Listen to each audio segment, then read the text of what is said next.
서울 광진구가 국회의원 이정헌입니다. 탁동삼 방심위 연구위원님 앞으로 좀 나와주시겠습니까?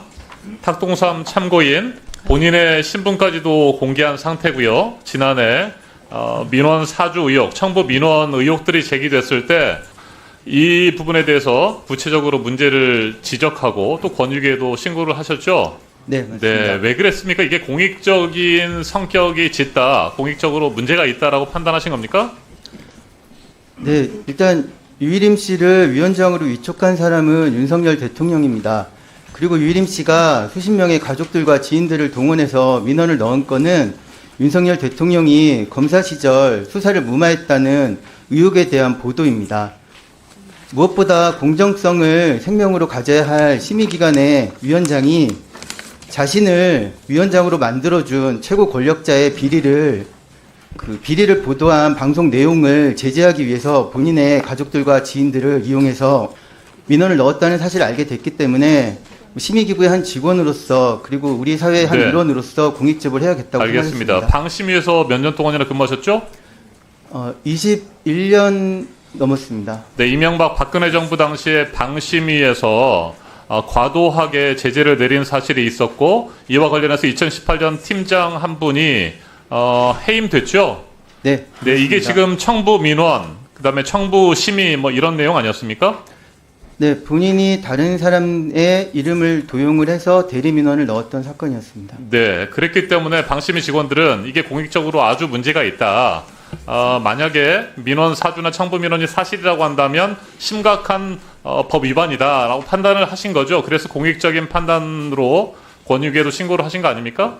네, 그렇습니다. 위원장이기 때문에 더욱더 사안이 심각하다고 생각했습니다. 네, 더군다나 류일임 방심위원장은 본인의 지인들이 신고한 그 민원들과 관련해서 심의에도 실제 참여해가지고 의결을 하지 않았습니까? 네, 심의에 참여해서 네. 지속적으로 심의에 의결했고 실제로 9월 12일에는 본인이 JTBC 건 같은 경우는 신속 심의를 본인이 민원에 의거해서 결정을 하기도 했습니다. 네, 모든 심의에 참여해가지고 제재를 결정한 것이 네, 류일임 방심위원장입니다. 알겠습니다. 네, 들어가시고요. 네, 잠시 멈춰주시고 권익위원회 김웅태 심사보호국장님 좀 나와주시기 바랍니다. 앞서 동료 의원께서 질문을 하셨는데 가장 핵심적인 것은 직무 관련자가 민원 신청과 관련해서 이해충돌 위반 그런 소지가 있는데도 불구하고 심의에 참여했느냐 이 부분이라고 말씀하셨죠. 네, 조금 전에 탁동삼 방송위원이 말한 바에 따라서도 분명히 지인과 관련된 사람들이 많이 민원을 제기했는데 이 민원과 관련된 제재 결의 과정에 모두 참여했다라고 지금 증언하지 않았습니까? 실제로 그런 것들을 발견할 수 있지 않았어요? 사실 이 업무는 이해충돌 네. 방심위원장의 이해충돌 회피 신청 의무 위반 의혹 사건에 대해서 사실 제 소관 사항이 아니기 때문에 네. 제가 답변 드리는 부분이 정확하지는 않을 수 있습니다만은 이 부분에 대해서 저희가 신고를 접수 받아서 저희 의원의 의결을 거쳐서 방심위에 송부한 사건입니다. 네, 자 그런데 그 관련해서 단 한 번도 권익위에서 류일임 증인을 조사하지 않았죠? 왜 그랬습니까? 이 부분은 제가 조사에 대한 구체적인 내용은 소관 부서가 아니기 때문에 답변드리기가 좀 어렵습니다. 네, 최소한 지인들과 관련해서 가족관계 증명서 정도는 받아봐서 파악을 했어야 되는 거 아닌가 싶은데 이 담당이 누굽니까? 시계 좀 잠깐 멈춰주시고요. 네, 담당이 누구시죠? 신고자 보호과장입니까? 아니면 누가 답변하시겠습니까? 총괄과장. 김정대 청렴정책 총괄과장. 네.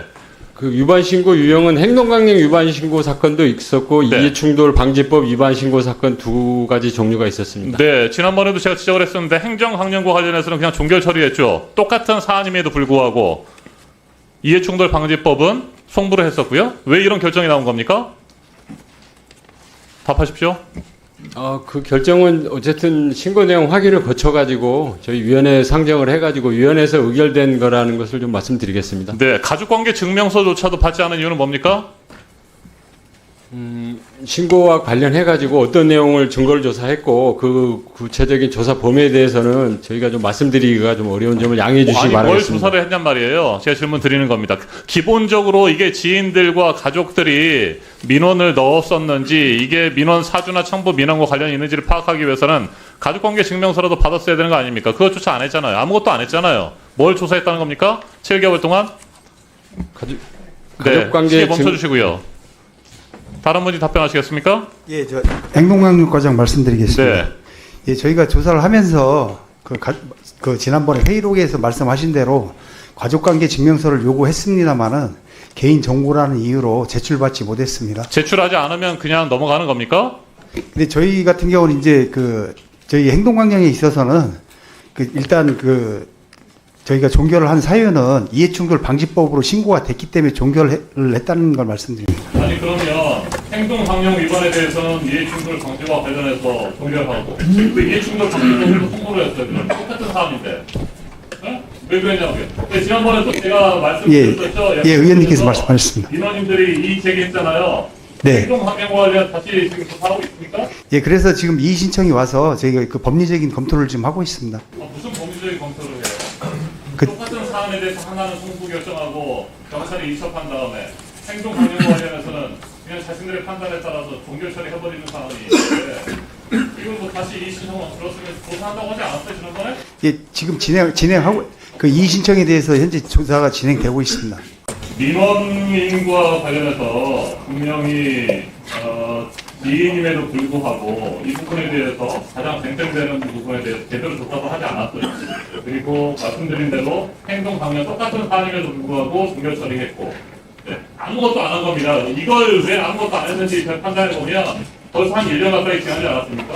지인들과의 관계라든지 이런 것들을 하려면 통화 기록도 좀 확인해 보고 그랬었는데 1년 지나버리면 통화 기록도 남지 않는 거예요. 시간 끌고 그냥 면접을 준 거 아닙니까? 감사합니다. 영상을 시청해 주셔서 고맙습니다. 말보다 진심이 먼저 닿는 정치, 이정원 오피셜에서 계속해서 전해드리겠습니다. 오른쪽 구독 버튼을 눌러 이정원의 길에 함께해 주십시오. 고맙습니다.